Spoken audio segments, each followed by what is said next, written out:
पूजा तडस यांनी केलेल्या गंभीर आरोपांना पंकज तडस यांनी उत्तर दिलेलं आहे। हे एक राजकीय षडयंत्र असून हा हनी ट्रॅपचा प्रकार असल्याचा पलटवार पंकज तडस यांनी केलाय। हजार झाले, 8 लोकांना जमानतीवर सोडले गेले। पूजा शेंद्रेला आणि पूजा तडसला जर समजा माझ्यावर आरोप करायचे आहे तर हीच वेळ का? 2020 पासून चाललेलं प्रकरण 2003 पर्यंत 3-3 वर्ष तुम्ही फक्त शांत राहतात, कोर्टात हजर राहत नाही आणि फक्त मीडियांसमोर एक राष्ट्रीय नेत्याचा कार्यकर्ता घेऊन उभे राहतात। हे राजकारण नाही आहे, ती काय आहे?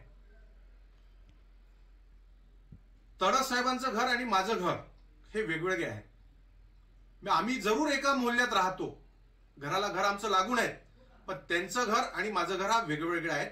त्यांनी मला बेदखल सुद्धा केलेला आहे, त्या बाबतीत आहे। पण लोकसभेच्या निवडणुकीमध्ये हा मुद्दा का काढतात? आणि सुषमा अंधारे जेवढ्या येतात आहेत ती स्वतःच्या परिवारात थोडंसं झाकून तर बघा। आपल्या पतीचं आपण थोडं